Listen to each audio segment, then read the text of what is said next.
Hey, how's it going? Hey there, welcome everyone. Welcome to another episode of the podcast. This will be like episode one, I guess. I was doing some for a little while. I was posting some as the herb of the week, but I thought, I just been telling myself for a long time, I'd like to do a podcast, but here's the thing. I have such a very, very interesting week all the time. I'm always learning crazy things. I hear so much crazy stuff from the people that I'm in touch with at my shop, the people that are my clients. I have great case studies all the time. I'm learning so much from the plants. I have all this cool experience. I'm like, I should just start sharing it. And so that's kind of the thing. I felt like, well, maybe I'll just make a little podcast sharing some synthesizing some experiences and whatnot. But I do like talking to people too. There's some people that are really interesting to me that I'd love to chat with and give me a chance to hone in my interviewing skills, which is not one of my strengths, but I do like to chat with people. So having something like this would be great. So I have a list of things I want to talk about today, just to kind of keep you interested in the content ahead.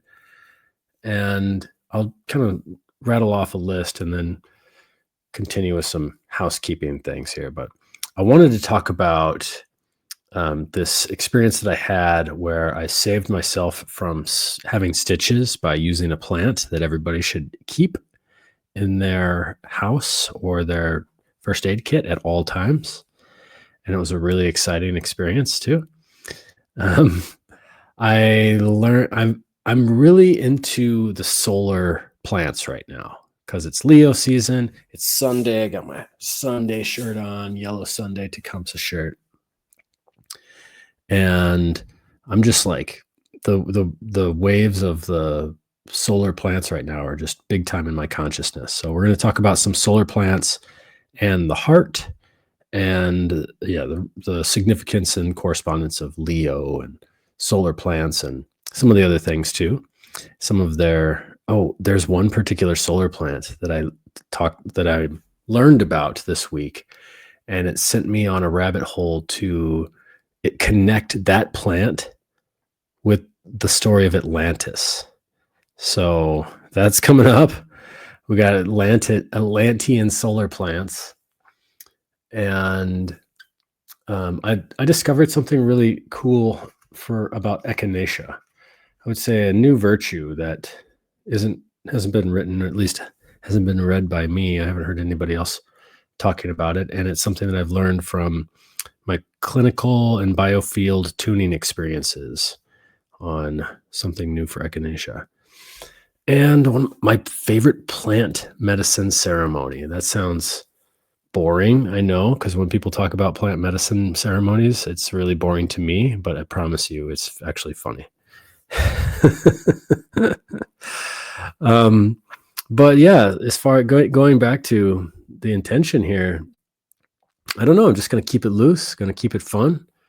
Plan on streaming to YouTube and maybe doing some live streams, and then also putting it for audio listening out there so you can listen to it on audio. And I will keep in mind that a lot of people will be listening on audio, so therefore I probably will just keep the images and everything to a minimum.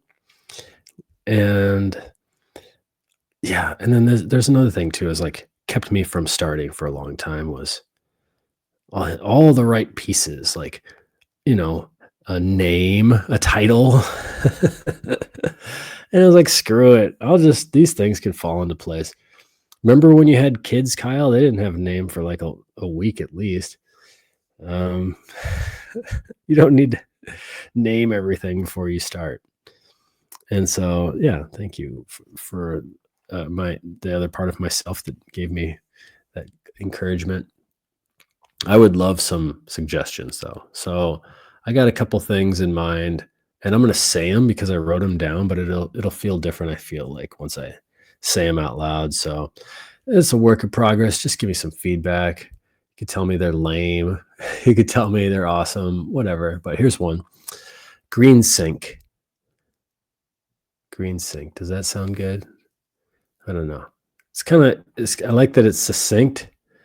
Um, Green sync. That's kind of like the thing that I was going for. Is like, I have all these synchronicities that happen constantly.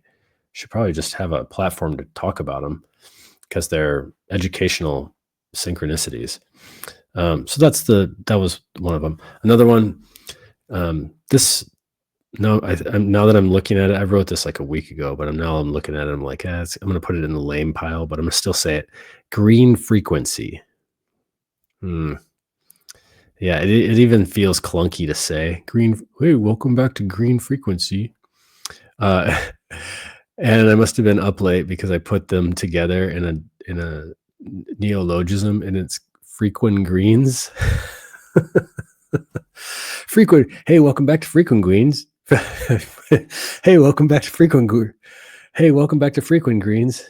That's hard. Hey, did you catch the episode of Frequent Greens last night? No. Okay. How about frequent greens? Frequent greens. Instead of green, it's green, so that actually you could pronounce it.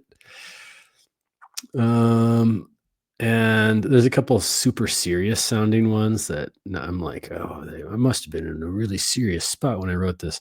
Ether Botanica. Ooh. Medica Cosmica.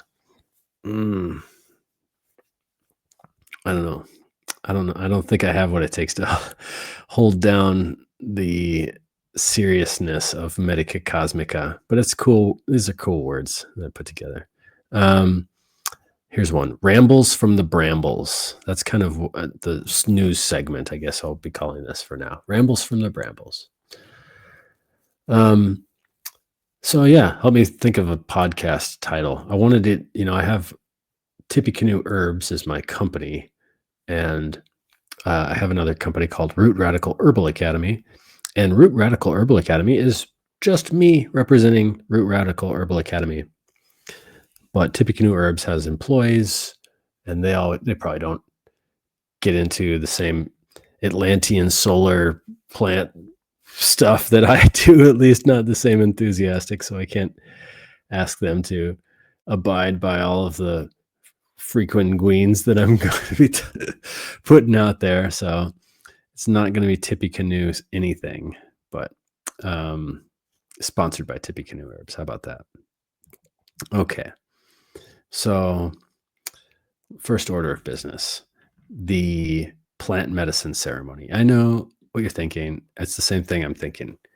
This is why I'm using it. It's rhetorical, because when I hear people talking about their plant medicine ceremony, they're on the podcast sphere, and they're like, oh, we went first. We got off the plane in Peru, and we were greeted by the shaman who had this crazy, it tasted like gasoline, and it was like, a mind altering experience. And that was even before we got to the blah, blah, blah, blah, blah.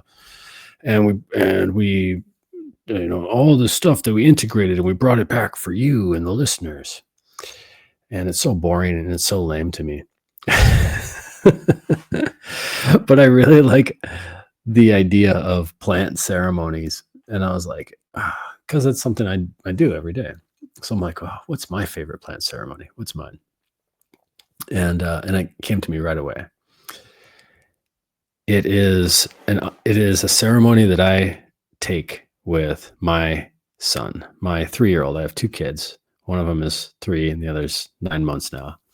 And so ever since my oldest was like 1 year old, and even before that, and he was trying to walk, he was like motivated to walk by the power of an engine. he just wanted the engine so bad. And so far, his absolute obsession is anything that has a motor and a blade. And so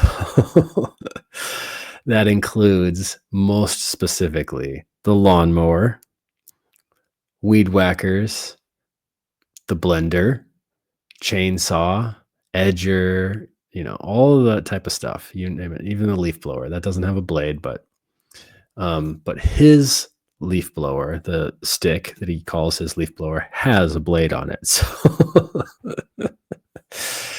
and so ever since he was a little guy, he's always been going around the house mowing the lawn or cutting something with a chainsaw or any of that stuff, putting something in a blender. And because I operate a blender at the shop, whatever. And it's all just mimicking me. But he's really good at mimicking the sound of the motor too. So he's always going, or he knows how to the electric start or something like that. And so my favorite plant medicine ceremony in the whole world is mowing the yard with my son. It is my favorite thing in the whole world. I get to be in this altered state of consciousness where the lawnmower, like the exhaust of my lawnmower, which is a Toro, my son knows all the lawnmowers, he knows all the noises, he knows it's like Al Borland from Tool Time with Tim the Tool Man Taylor. He's like, I know the sound of that lawnmower off in the distance is a gas powered Toro. Like, he's 3 years old. It's hilarious. But the exhaust goes out front, and so it's always moving the grass it's about to cut in front of it. And I'm aware of it because I don't want to run over any toads that are in the yard. And as a matter of fact, I did the other day. I didn't realize that I ran over it, but I knew it when I took off the bag off the back and I emptied out the grass. And the toad was okay, he hopped away. And I was like, whoa. That must have been a close call, buddy. I did not see you there. I'm sorry, but I'm glad that somehow you managed to get between the two the blade that was moving so fast that didn't decapitate you. And so good for you. So I'm always like that. And then I can see my son, he's around me somewhere, usually following me exactly in my footsteps. And I want to make sure that, everything is safe and whatnot. So I'm already in this very different type of mindset. I don't listen to anything. I'm just listening to the lawnmower. I'm just feeling my body. I'm just being present with the yard. And most of all, I'm being present with this child who is mimicking everything that I do. And it is the pinnacle of joy for him in his entire week. It is the most important thing for him. It's the thing that he's going to be talking about and doing all winter long and all the rest of the week. And it bonds me with my inner child, and it bonds me with him. And it also bonds me to my role and my responsibility as a man and my awareness of how I conduct myself. And that is the plant medicine, synthesizing my behavior, because I know that this guy behind me is every little tiny, deviation I'll make with the lawnmower to go around this one particular rock. He'll come up to it and he'll do the exact same thing. But he's not just doing that with the lawnmower. He's doing that with everything. And he's so aware, and it makes me aware of all of everything that I have to do as a man. And I integrate it much, much deeper than I probably ever could with some gasoline-powered shaman, ethyl alcohol, lawnmower, serpent medicine in the jungle experience. I get to do it in my own yard. And yes, I'm aware. I'm very aware. Kyle, don't you know that yards are colonizer, blah, blah, blah. Yeah, I'm perfectly aware. Of course I am. I also am aware that my lawn is food. He and I are out there before we mow the lawn. We pick up so much plantain. We pick up so much violet. We pick up so much clover. We put it into our blender, our other spinning blade that goes around real fast, and we consume it and we drink it. We imbibe our landscape. And we kind of go like this, hand under the chin to all the lawns that we walk by, where they put the little stupid dumb sign that says, don't let your children or pets play on this grass that we just put a bunch of poison on because our grandkids are going to come over later in the week. We don't want them to play around a bunch of dandelions. We don't want them to have grass. I get it, because the yard is awesome. It's totally awesome. I'm saying this as a guy who has a food forest. I have another food forest that I'm building. I have 2 freaking food forests and a giant garden, and I leave weeds everywhere. Just ask my wife, because I'm like the hardest person to have a garden with, because I'm like, no, don't take that out. I'm going to eat that in like 6 weeks. Like this giant burdock or something. There's this huge burdock right now. It's like as big as like 3 people. I'm like, just leave it. I'm growing a whole bunch of burdock seeds because I want to plant burdock all over the place. Oh, man. So I get it. I know the lawns are colonial or whatever, but no, I'm actually advocating for everyone to have kids, a lawn, and a gas-powered engine. That's what I'm actually advocating for. I think it's the best thing ever. I think it's the best plant medicine ceremony that you can do. Get yourself that. Go and save the rainforest, save the jungle. Get yourself a suburban home with kids and a lawnmower, and make sure it's gasoline powered, because the electric ones, they just take too long. They have to get charged up. The batteries go dead, blah, blah, blah. You want gasoline. And by the way, as a public service announcement, you want to make sure it's unleaded gasoline. My friendly folks down at Ace, the place where the helpful hardware staff, they have a repair office. What's it called? A shop where they repair small engines like chainsaws. I brought my chainsaw there, and lawnmowers. And last time I was having some chainsaw work done, I asked them, how much of your work is from lawnmowers that people brought in because they didn't realize that they were using ethanol gas, that you're not supposed to use ethanol gas in the lawnmower? And they said 80% of their work is repairing engines. So almost all the places that you get gasoline from put 10% ethanol in there, and that will ruin your lawnmower, and that will ruin your plant medicine ceremony. It will ruin mine, at least. So yeah, plant medicine ceremony, everything vibrates. That's what the 3 initiates, dude was saying. Everything vibrates, hermetic law. And I'm like, oh, that's because he had a kid. And then my youngest, the 9-month-old, he's also going constantly. I'm like, oh, 3 initiates. He had 2 little boys. That's the reason why he wrote the everything vibrates, because my son is constantly going like that. And there's something is like probably one of the most meaningful things I, as a father, and at least in my particular plant medicine ceremony, is turning around to see if he's okay. Or if I have my chainsaw and I'm like cutting something and I look up to see if he's okay, and I can't hear him because the engine is running. It's going, but I could see him looking into my eyes, going like this. Super dead serious, just looking into my eyes like, what are you going to do next? And I'm just like, I hold up my thumb and he holds up his thumb, and we give each other a high thumb, we call it, which is like, we're okay. We're all checking in. But the eye contact with him doing that.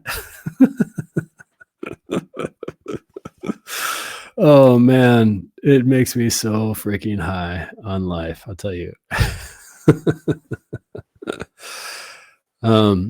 So I had an incident the other day. I was with my son, and his mom and the youngest, they left the house, and they're like, hey, can we go shopping? Can I go shopping? And I was like, yeah, of course. Look, go shopping. I got this under control. This is going to be great. I'm going to be outside in the yard with my son, Davide. We're going to be taking care of the garden. So bye. Have fun. And so I'm out in the garden with him, and I have these clippers, because if it's not a motorized blade, then he also really loves any blade, right? And I'm actually super excited about that, because I'm like, oh, he could probably build me a lawnmower one of these days for like a homeschool project, or or make his own. Um, but so I have these little clippers, and we're out pruning the tomatoes, and we're putting stuff up and whatnot, and tying things up.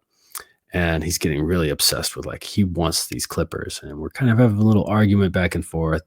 Like, I'm holding my ground, like, I hold on just a second, buddy, because I know that if he gets the clippers in his hand, he's just going to start cutting whatever he wants. And like, he's cut down a whole tomato bush before, because he's like, I'm so good at these. I'm like, no, don't. Like, you gotta, easy, buddy. And so there's this mercurial moment where I'm handing him the clippers, right? And he knows exactly how it works. You're holding the blade, and he's about to take the handle, and all of the sudden we get attacked by a bunch of hornets, like yellow jackets. They're the kind that live under the ground, so we didn't see them. We didn't realize that he was standing on them, on their nest or whatever. And they're not like the wasp, and they're not like, I don't think they're beneficial to the garden, even though they probably are. I don't know. But they're not pollinators. They're definitely not like the bees that, are friendly, that you can come up and pet and give a high five. I love giving bees a high five, by the way. That's so fun. They're just little jerks, and they're mean, and they're the yellow ones, and they can repeatedly sting, and it hurts a lot. And so he just starts getting they're all over him. They just start, and I don't know if it was in this single second of like, whoa, if I like threw the shears up in the air and then they kind of fell down on me, or if because I'm passing them over to him, he like grabbed them and clamped on me, but it cut my finger super bad. Like, it's healed up significantly better. I mean, this was a couple weeks ago, but it cut it down to the bone. And so within a second, I have blood all dripping down my elbow, and we are surrounded by semi-automatic hornets that can just keep going. And I'm like, run. So we get inside the house, and they're still inside his like clothes. I didn't realize this. They're inside his clothes. And and I'm bleeding all over the place, and he's freaking out and he's screaming. And it was, poor little guy. It was so rough. It was just this little mercurial moment of like a handoff of a blade, right? So strange. That's when all the daggers came out. And so I got it under control. I understand what to do. I take this cayenne pepper. It's in my spice rack. I take it out, 1, 2, 3 dashes into a cup, fill it up with water, stir it up like this with one hand while I'm kind of holding them and taking care and swatting bees away, and just chug it down. And then 1 dash on my cut, wrap it up with a paper towel. And like that, watch this. This is the finger that I cut. I could snap now. I almost cut the tip of my finger off with these shears, and that stopped the bleeding instantly. Now, I have multiple stories of cayenne stopping the bleeding instantly and avoiding stitches. This was by far the worst one. This was definitely like probably a 4-stitch job if if there was one. So that was good that we avoided that. And I absolutely think that everybody should have cayenne pepper on their in arm's reach of, just know where it is. If you have cayenne pepper and you put it in your first aid kit for this purpose, then know where your first aid kit is, and then also put it in the spice rack so you can remember to do this. Now, the reason why this works so well is because cayenne works on the blood by equalizing the pressure of the entire body of blood. So there are things in cayenne that create more platelets and help with clotting of the blood. But the reason why cayenne works instantly, and I mean instantly, within seconds, is because it takes all of the blood in the body and brings it all to the surface. And everybody knows this. It's had something that's too spicy. It makes your face red. It makes your ears hot. It makes you sweat up here. You get kind of sweaty all over. It's taking all the blood from the deeper parts of your body and bringing it up to the surface. So if I have a lot of pressure in one area of my body, it equalizes that. It's coming out of just my fingertip. It equalizes that pressure all throughout my body. So it has a great dynamic of equalizing the fluids in the body. And this is for the men out there, the fathers in particular. Like, here's something that's really important too. It's really important for your wife to come home from shopping or wherever she comes home from, and to know that if something happened and occurred, that you got it all taken care of. Like, everyone is safe. Everyone's safe. Like, yes, come home. There's a kid. He's crying. I am bloody, but I'm clean. It's cleaned up. It's all cleaned up. My attitude is calm. My mind is calm. I'm a rock. I have a strong keel on the sailboat, and we just went through a storm, and guess what? We are still going in the right direction. That is something that I think is very important to women, to have a man to rely on in that way. And so that's why I'm speaking to the men here for that purpose. And yes, it sucked. And I got stung too and whatever. And, I wish that, for my kid's sake, that he could have hugged his mom at that moment instead of, having dad, who is also like creating more trauma in a way, because I was like, okay, come here, it's okay. And then like my blood was like dripping on him. He's like, what? He's like thinking that this is coming into it, like, oh no, it's not. That has nothing to do with the stings. It's okay. It's the first time he got stung. And multiple times too. And it was just like, and so tonight, I'm weed whacking, and my son is weed whacking with me. Okay. Right. In the pretend way that he does in our medicine ceremony. And I run out of string right at this one spot. And so I go back to get some string, and my wife goes, hey, if I can go to the store right now, then I can have this, blah, blah, blah. And then I'm like, yeah, just go. I got everything under control. And so it's just her this time, not the other baby. And in the meantime, Davide took my weed whacker, just the bottom part that doesn't have the engine on it, and he's going around and finishing off where I ran out of string. And he ran into another freaking hornet's nest, man. No, my poor guy. Oh, I'm trying to put the baby on my back, and my mother-in-law's in town, Nona's here. She's trying to help me put this baby on the back, and I can hear my son screaming, and I run out to the door, and there's a bunch of freaking hornets attacking him.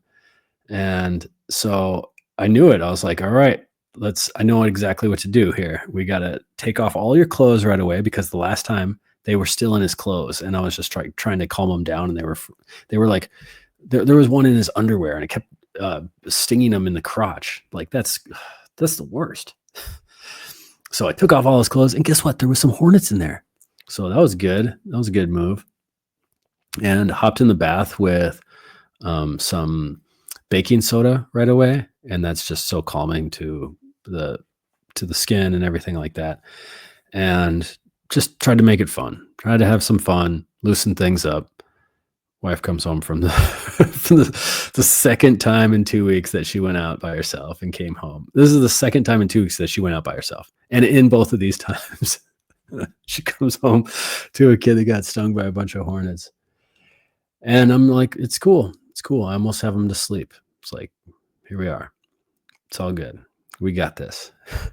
And I also suggest that everybody has in their house this roll-on that Tippecanoe Herbs makes called Afterbite Roll-On. It's neem oil infused with plantain that my son and I picked from the yard, not from the hornet spot of the yard, and calendula that we picked from the garden. And then we mix it with a bunch of essential oils. We call it an owie roll-on in our house, and it's just amazing. Just roll that on whenever there's a mosquito bite or excuse me, an owie or a boo-boo or um, a, a hornet sting, and it works amazing. And it's awesome for them. It's just like gives you. I just give it to him, and he has the control over it. He's like, I can do this. It's just like a little marker. So that's our little commercial segment, I guess. But cayenne pepper is the real hero there.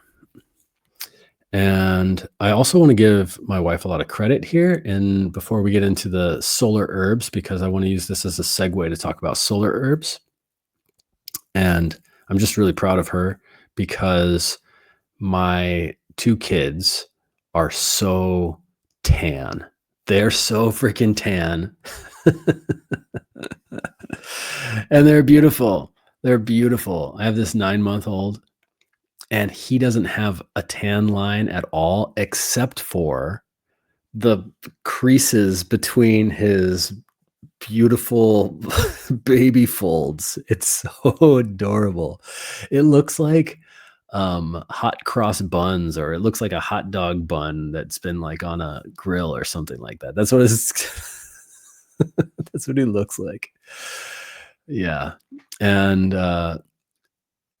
and so hats off to the moms out there who are having a great time, and all of the families out there that are having a great time with their kids this summer and getting outside. I'm so grateful and so blessed to have such a beautiful family. My youngest, he came out like Hiawatha baby. He always was. He kind of looks like the Native American side of my family, and really dark hair, square face, really into the Cherokee side of our family. And now after all this summer, he's like starting to become ginger and blonde and like, yeah. So the sun is loosening up his Scorpio Hiawatha. It's pretty cool. So yeah, let's talk about some sun remedies. I want to talk about this first there's this author that I appreciate. I have his book. It's called Bloggrave's Herbal. I believe, when was that written? Bloggrave's Herbal. I want to say 1518 or something. And it's William Bloggrave. He is a English herbalist. Sorry, he was from 1610 to 1682, and he was a contemporary of Nicholas Culpeper, kind of around the same time, I guess. He's a student of Culpeper, actually. And so, 1677. And I think Culpeper's was 1666, if I'm not mistaken. But anyway, in Bloggrave's Herbal, he was practicing herbal physician, as astrologer, and he talks a lot about solar remedies. And the solar remedies are herbs that have this correspondence to the sun in either their appearance, the way that they bloom, the way that they look, their color, but most importantly, their effect and the way that they have, like the sun, the ability to dry, the ability to warm, the ability to brighten, and really what sets apart solar remedies from like Martian remedies is that they are brightening without having that like aggressive drying nature to them, like the sun. And like the sun in the summer, and like the sun in Leo, is bright and vital. And so he has 4 herbs that William Bloggrave, he has 4 solar remedies that he uses with every client that he does. And then he goes into like whatever their case is, and then adds on another, whatever the formulary is, whether he's working with herbs for sleep or hemorrhoids or, dropsy or something like that. But he's always working with these solar remedies. And he mentions 4: rosemary, St. John's wort, angelica, and calendula, which I'll get into here briefly. But it's funny because he's English. And so it reminds me, I'm like, oh yeah, that one time that we were in England and I was in Glastonbury, and I wasn't feeling good. I was sick the whole time I was there, and it was just miserable weather. And we were in Glastonbury, and we were in this little like crystal shop, and and all of a sudden, like the sun started coming through the window, and the shopkeeper was like, "Oh, the sun's out."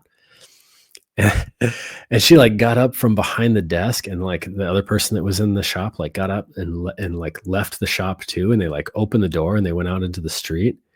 And then I was like, should we like go out in the street too? And we went out in the street, and everybody was out in the street. And it was like the sun was out, and for me I was like, oh, I'm just a tourist here. I've been here for like 4 days, and I just figured we picked like the 4 like crappy days to be here. But apparently, it doesn't, it's like the 20 minutes of that whole 2 weeks that they got some sun, like actual sun bursting through the clouds.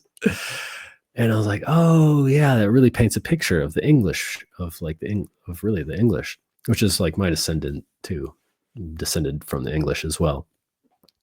And so yeah, it was funny because when we were there, it wasn't like, I don't remember it raining.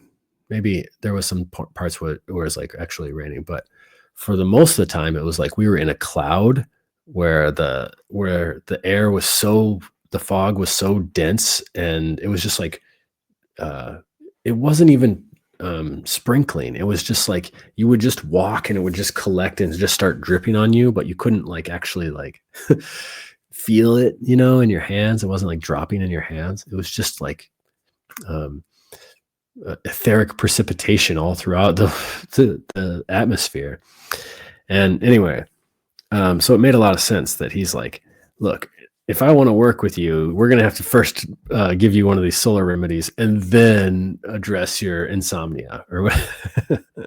And it makes sense to me too, that if we are, in a bioregion that has, say like the Pacific Northwest and particular times of year, or, even in the Midwest and during certain times of year, and we have this lack of sun and lack of brightness, that we could work with these particular herbs too. So rosemary is the first one, and that one also has a great affinity for the lungs and the mind. There's an old Shakespeare saying, rosemary for remembrance, and it really does bring a lot of blood up to the head. And that actually reminds me of Rosemary Gladstar, who's a person. It's her name, and she is the founder. She's kind of like the fairy godmother of herbalism. If you haven't heard of her, she's of modern American herbalism. She's alive, and she founded the International Herb Symposium, among many other super successful endeavors. And the International Herb Symposium is probably the most prestigious herb conference there is. Happens once every 2 years. It's a biennial. And this year, yours truly will be speaking there. It's in Cincinnati, Ohio, in September, on the September 13th, 14th, 15th. And I'll be talking about, they've asked me to talk about my experience and teach a class on herbs and the relationship with my work with herbs and the biofield, and tuning the human biofield, and how I work with herbs in that, which is very cool because I would consider that a fringe subject for sure. And maybe even definitely fringe for a conference like this, but that's what they're into. And that's also the way that the world is working right now, is we're getting into, it's like, if it works and it heals and it's effective and it's accurate, like, why not? Let's hear about it. And so I'll be doing that and talking about how herbs serve as instruments, really, to reveal the stories within the biofield. The second of Blog Rave's solar remedies is St. John's wort. And that reminds me to check out the podcast, to remind you to check out the podcast that I did recently with Rosalie de la Forêt on the Herbs with Rosalie podcast. We had a wonderful, fun conversation for like an hour on St. John's wort. Rosalie's awesome. She's so fun. And I even got her to sing my St. John's wort jingle. Yeah. All right. Well, old St. John, he was a wild man, dipping and splashing in the River Jordan. He went to the woods with his cut off jorts. Guess what he saw? St. John's wort, holy leaf. St. John's wort, y'all best believe. St. John's wort at the peak of the sun in the north. St. John's wort. And that's a song about all that stuff. And St. John's wort, it blooms on the Feast of St. John, where the sun is the highest in the north part of the world. And it holds that light. And so I was talking about St. John's wort not only as like a solar herb that helps the body like hold the light, but I also work with it so much for nerve pain. In fact, I cut my finger down to the bone and it's all numb there. I cut a nerve. Bummer. At first I thought, oh, it's just the calluses from my guitar playing. I was like, I haven't played the guitar that much lately, so what the heck? Actually, it's not. So I have some nerves that I severed there, and I've been working with St. John's wort to get that back online. It's been working ever since I started putting it on. It's been helping a lot. I love St. John's wort for any type of nerve severing or paralysis or sharp shooting pain like sciatica, facial paralysis. We've worked with really successfully, and St. John's wort is awesome for that, for nerve stuff. But in the context of the solar remedies, Hypericum above the icon, it helps us hold our light and not outsource it to the icons and idolatry of whatever it is that we're giving our light away to. And that's one of the signatures of St. John's wort, is the little holes that are in the leaf, that holy leaf that talk about how that folia is a holia. All right, moving on. Solar remedies. Angelica. Now, Angelica is a plant that when the flower head is blooming, it moves through the I can't remember what it's called. Let's just say it's a feature of the leaf that is kind of fibrous and shaped like a vagina. And so when the flower head comes out, it looks like a baby's head coming out. And that's one of the great signatures of how one could work with this plant. But it's whether or not you care about the signatures, and I do, it's like, why would you deny yourself the meaning and relationship that you can have and the languages that you can have with, with the world? Some people want to, but that's fine. It's definitely there though, because Angelica, when one consumes it, it takes all of the stuck energy, especially in the core and the sacral, and lets it drain. And so for women who are like late with their menstrual cycle, and there's like a lot of cramping from that excess energy, it brings on the menstrual cycle. Or if you have like some stagnation in your lungs, it's just like the feeling of the sun coming to the inner core of your body. But in our 2 births that we had home births, and immediately after the baby emerged. So here's the baby emerge, baby's in mama's arms, but baby, all whole and accounted for, also still has the umbilical cord that goes whoop all the way back into mama. And that umbilical cord is attached to its sacred twin, the baby's sacred twin, which is the placenta, which is still inside of mama in the womb. A couple of milliliters of Angelica tincture, boom, boom. That's 2 dropper full of the tincture, and the placenta comes out. That's why I call Angelica placenta wort. Yeah, because it is, it honors that sacred twin. And there's so much more to talk about with Angelica. Let's do a whole show on it someday. And calendula Um, Calendula. Let me just see here if I can bring up a calendula. If you haven't ever seen calendula, I'm sure you would love to see it. So calendula is cognate with the word calendar, and the calendar is reckoned by the calendar of the sun, or the sun. At least is one of the ways of reckoning a calendar. And so there it is, right there in the plant. It's golden. It's orange. It opens up in the morning. It closes up at night. And there's something about calendula too that is a really important part of its medicine, and that is it's got an urgency to proliferate. So one of my daily chores is to go into the garden. I have calendula planted all around the garden. So a little bit here, a little bit there, a little bit all over the place. And I go into the garden and I pick the calendula. And after a couple of flowers, your fingers get all sticky because it's got a lot of resin in it.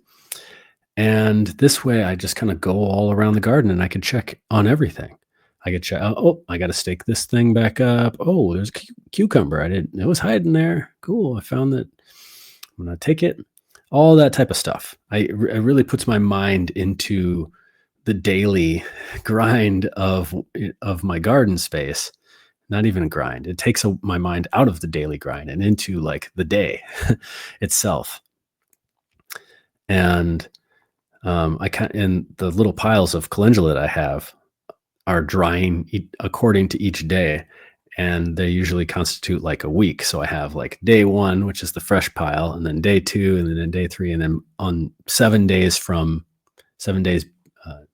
behind me in time, that's the pile that's all dry, and I'll take that and I'll bag it up and just move the calendar along. So even in my drying rack, I have a calendar. But one of the cool things about the calendula is that if you pick it, it will continue to give. Like it wants to proliferate. It has this urgency of proliferation and giving. And if you don't pick it, or if you let it go, then the buds start to get smaller, and they just stop giving as much. It's easy to get them back. You just start picking it and it'll be like, oh, it likes me again. Okay. But my buddy Chance over at the Interverse podcast, he and I are doing some like independent biofield herb studies, and we're comparing notes a lot. And he mentioned that he works with calendula. It's like a plant spirit that comes up for him in teaching about birth wounds, birth trauma, and in particular, those who came to be and emerge in this world, being careful with my words here, through cesarean or having just some other type of urgency in birth trauma. And I think this became obvious to me when I'm like picking it every day. And the words that kept coming to me was proliferation, urgency of proliferation. Like it's got to come up, and then after a day, it just like closes up and goes to seed. So like you got to get it too. There's an urgency to go get it, but there's also this urgency within the plant to put itself into the flower sphere, which is where the evolution of this plant occurs the most. It's an Asteraceae. It's like the most evolved flowering plant. So it has this highly evolved reproductive aspect to it, maybe more so than other plants. And I use that word also with a little trepidation. I'm not talking about millions of years or whatever. I'm talking about like spiritual evolution, really. And and so it moves from that water element to the flower to the air element with urgency. And so I can see it makes sense to me how that could have a strong relationship with healing up those who had whatever kind of urgency in their emergence into this world, because of it turned into an urgency in the case of like, we got to get this baby out because there's an emergency, because we maybe because it's an organic emergency, or maybe because it was set up that way. That was kind of the plan. Like, we're going to give you this, we're going to give you that. And then we're on a train to like cesarean. That's kind of like one of the problems with hospital births these days, is that A leads to cesarean section very quickly, A, B, C, really quick. And so anyway, I'm just saying these things happen, and whatever. Nobody's like doomed. we're all fixable. There's adaptations that we all make in our life, and some of those adaptations go back to the moment we came in this world, and it's just about becoming aware of them. And there's plants to help us along, and these solar plants to me are teaching me about that right now. I'm thinking about another solar plant here that's called Black-Eyed Susan. I'm going to bring this one up here. Okay, that is the common name of the plant here, but my mom's name is Susan, and she does not like that name. Go figure, having a correlation with a black eye and your name next to it. So I call it Rudbeckia. And actually, I was looking up how to spell Rudbeckia because I had been calling it Rudbeckia. How do you spell Rudbeckia? Oh, dang. I've been saying it wrong this whole time. I was calling it Rudbeckia. It's Rudbeckia. And I thought to myself, that's an interesting word. What does that word come from? It comes from Olaus Rudbeck. So Olaus Rudbeck was a Swedish, he was like a Swedish polymath, I guess you could say. He was in cahoots with the crown and the queen of Sweden. And his actual name was Olaus Rudbeck the Elder, or the Older. I think it's the Older. And he had and in addition to being like a scientist and a physician and a doctor and a linguist and a historian, he was also a botanist, and he had a really cool garden. And he had a son. And can you guess what his son's name was? If you guessed Olaus Rudbeck the Younger, then you're right. And Olaus Rudbeck the Younger was the mentor for Carl Linnaeus. And Carl Linnaeus, maybe you've heard that name. And if you're in the plant circles, and if not, I'll tell you who he is. He's the most famous botanist of all time, at least in the West. He pretty much named all the plants there are. a great deal of them, not all of them, but a huge deal of them. And he named Rudbeckia, Black-Eyed Susan, after his mentor, Olaus Rudbeck. Let's get into this guy here. I'm bringing up his Wikipedia page. It says, Olaf Rudbeck, or Olaus Rudbeck, also known as Olof Rudbeck, to distinguish him from his son. We're talking 1630 to 1702, and he studied linguistics. He had a garden, and then he had this garden. It seemed like it was famous in Sweden, but then they renamed it after Carl Linnaeus. Go figure. Okay, so he was one of the pioneers of the study of lymphatic vessels. And it says, according to his supporters in Sweden, he was the first to discover the lymphatic system and is documented as having shown his findings to the Queen of Sweden in 1652, but he didn't publish anything until the next year. And then this other guy comes along and pretty much claims credit of being the one that discovers it. So he is one of the discoverers of the lymphatic system. That's what he did.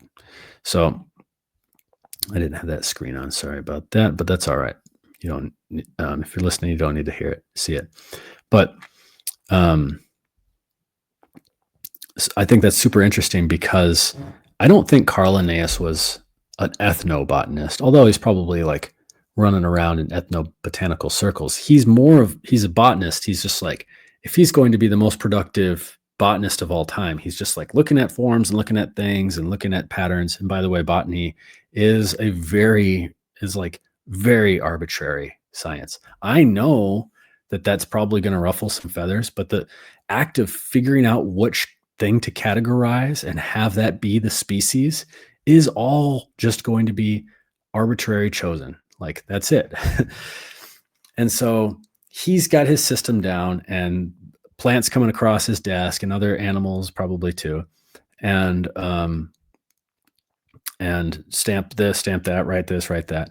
And so I don't know if he knew about the herbal uses of these plants, especially from the natives of North America.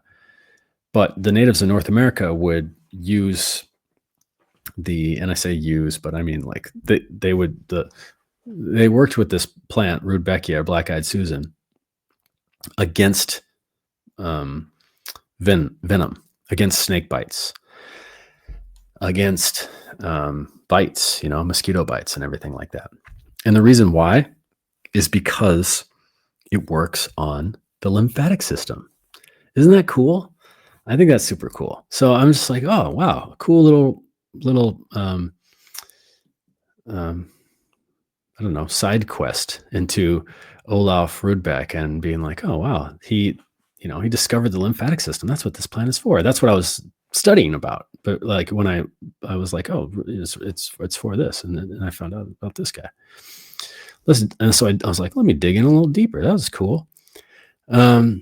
So between 1679 and 1702, Rudbeck dedicated himself to contributions in historical linguistics, patriotism, writing a 3,000-page treatise in 4 volumes called Atlantica, where he purported to prove that Sweden was Atlantis, the cradle of civilization, and that Swedish was the original language of Adam. He thinks that Swedish is the Adamic language, and that's what Hebrew and Latin evolved from. And of course, he was go on to debunked and criticized by others. But I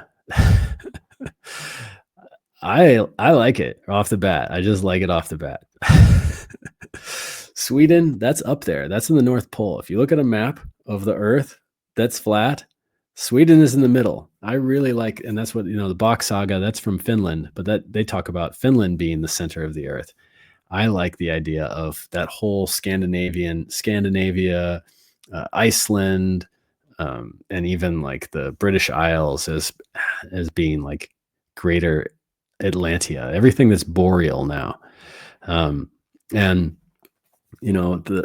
some of the Atlantean stories that I've heard are, especially like some of the Bach saga, is that, once upon a time, everything was just fine. There was the center of the earth and everyone was in daylight all the time. And then something happened. There was a fall. They were screwing around with the crystals and eating meat or whatever, doing some sort of thing that was against God. And they got thrown out of the garden.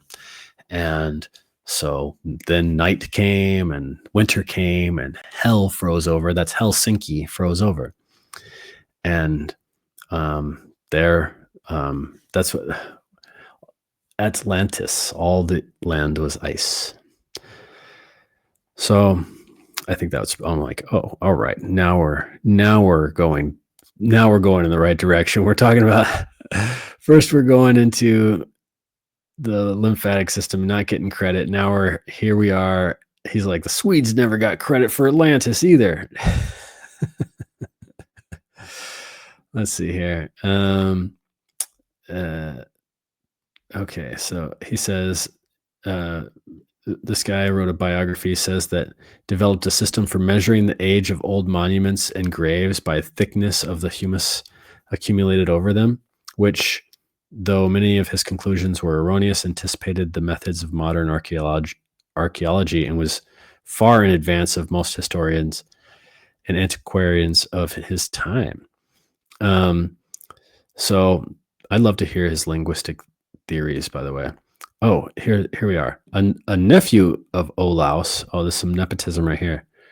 Peter Rudbeck also wrote antiquarian books going even further, purporting to locate the scene of the Trojan War and the ancient city of Troy in southern Sweden. Sweet. And let's see here. He was doing astronomy, botany, all that type of stuff. And just so happens that the Nobel family from the Nobel Peace Prize was a descendant of his daughter. and they married one of his father's former students. So he was like one of the patriarchs of the Nobel Peace Prize. See also Atlantis, confusion of tongues, and location hypothesis of Atlantis. If you're interested in black-eyed Susans, like I am, like right on, man. That's so cool. All right, black-eyed Susans for the lymphatic system. So I was teaching about that in an herb walk this week because black-eyed Susans have a compound in them. They're really similar looking to the echinacea plant. Echinacea is the purple cone flower, and the Rudbeckia has more of that like solar radiance. It's the yellow aster with the black center, and the black center is a little bit more fuzzy, and the echinacea is a little bit more prickly looking, and echinacea is purple and kind of a little bit more spiny, just spiny looking. But they're very similar in a lot of ways, and even the texture of their leaf. But one of the ways that you could tell that they're similar is through the way that they appear to our sense. Like they taste similar, and the flavor that they have is the flavor that I call diffusive. And diffusive is an action that is warming to the body. It takes the blood and it moves it. It takes the fluids in the body and it moves them. Cayenne is a diffusive. Now, cayenne is also warming. It's also like hot. And so like the perception of the heat is more perceptive than the diffusive quality of it. But cayenne is very, very diffusive. And so the plants that are diffusive have a history in American frontier vitalism from Samuel Thompson, but they just have this way of like altering and shifting the fluids of the body and getting the vitality to move up. And there's a compound in the alleged compound in the Rudbeckia called alchemides, which is shared with echinacea. Echinacea has a lot of them and much more. And the way that I always describe echinacea, I was asking people on the herb walk, I said, you know, when you were a little kid and you ever got dared to put one of those D batteries, or is it D or is it the C? The 9-volt batteries, yeah. When you were a little kid and you got dared to put a 9-volt battery on your tongue, you know, that feeling? And everyone looked at me like, what? No. And I was like, no one put the 9-volt battery on your tongue. Nobody got dared. And I was like, oh, that's because I'm sitting in a group of women right now. Like you didn't have any older brothers or like older male cousins or anything like that like made you put a battery on your tongue. Everyone was like, no. Go, okay. So I thought everyone did. Okay. Well, I guess I was just hanging out with the boys. Well, this feeling of 9-volt battery on the tongue is like, whoa. It's kind of intense, but it's also like, oh, that was crazy. Let me do it again. It's like scary for a second, but it actually is also kind of intense. So echinacea is kind of like that, except a much, much less degree. It feels like tingly, but it's like, oh, whoa, that was kind of crazy. Let me do it again. More than the 9-volt battery, but it definitely has that like diffusive thing. And when you feel that electricity, that bolt, jiggly volt going through your mouth, it makes your saliva move. That's why it's called a sialagogue, or what Jim McDonald calls a droolagogue. Makes your drool move, makes your lymphatic fluids move, and especially starts opening them up at the lymphatic glands all around your neck and ears and all places that we have lymphatic glands. And so this is a part of our, this is a really important part of our of our immune system. An immune system doesn't really exist. There's no such thing as an immune system. It's just a concept that we give to all these different things. There is a respiratory system. There is a digestive system. There is a nervous system, but there's no such thing as an immune system. It's not something we can oh, pardon me, just hit the microphone. It's not something we can pull out and examine. It's these connective processes. And one of the processes is the movement of the lymphatic fluid. And so one of the ways that our body and our bodies observe and react to influences outside of us, and I'm using the word influences to include spiritual, psychospiritual, mental, emotional, physical, the food we eat, whatever. And I'm not talking about germs and fake viruses. I'm talking about the real things.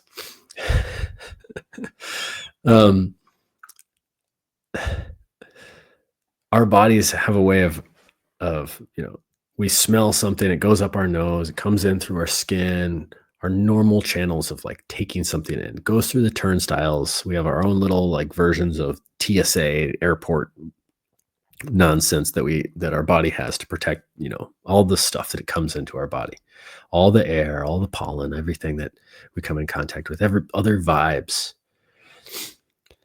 But if that gets bypassed, there's ways of bypassing that. The way that it gets bypassed is, I was mentioning this before, is through a snake bite. And a snake bite enters through the bloodstream, and that's why rattlesnake bites are so toxic, is because they go into the bloodstream, and there's a thing in the rattlesnake bite that takes away the hyaluronic acid. It's a tough one. I'm going to try it again. Hyaluronic acid. Hyaluronic acid. Hyaluronic acid is something that improves the structure of the water of the connective tissue, in particular the fascia. So it's like some of the proteins that allow the fascia. It has a process of allowing the fascia to occur and structuring the water of our connective tissues. So the things that are in venom are hyaluronidase, and the thing that's in echinacea is an antidote to that, anti-hyaluronidase. And there's more to the echinacea story. I wonder if I should just cut it off here and tell you more next time. I think I'll do that. I'll come back with part 2 with echinacea, because I'm already an hour in, and I feel like there's just more to the story that I want to share, and it could probably take for a while. So I'll come back with that one for next time. I think, let me just take a look here. I had Rudbeckia, Atlantis, the sun, in my notes, and cayenne and tanned kids. So yeah, I think we covered it. I think we're good. All right. We're ensuring part 2 with we'll continue with the echinacea story next time. I think that'll be better. And there's something I probably could mention about sunflowers too. But for now, I'll just say I'm looking forward to your feedback. Do you have a name for a podcast? You got a song? Do you want to come on and rap with me? You want to come and hang out with me? That'd be cool. If you want to, you got something you want to pitch or share, whatever it is. If this is cool to you, if you like this kind of stream of consciousness podcast, or if you want some more structure, boy, I would really appreciate everything. This is just, episode 1, but I plan on doing it. My plan was just to be loosey goose. If I want to do it once a week, that's fine. If I want to do it every 2 weeks, that's cool too. But in the summertime, the gravy of synchronicities really builds up a lot. So just wanted to come on and share some of it with you and get some more for next time. I think next time I would like to cover a tuning I did recently where somebody's dog was present. in like a former dog that they had like 30 years ago came into the tuning session, which was really cool. And that's relating to echinacea too. Um, I would like to talk about snake oil, and I got a lot to say about that for sure. And yeah, what else could we talk about? Whatever, I guess whatever else comes up, whatever I want to. So anyway, thanks for joining me for episode 1 and Rambles from the Brambles. And until next time, folks, I wish you a great, great one. Ciao. Ciao for now.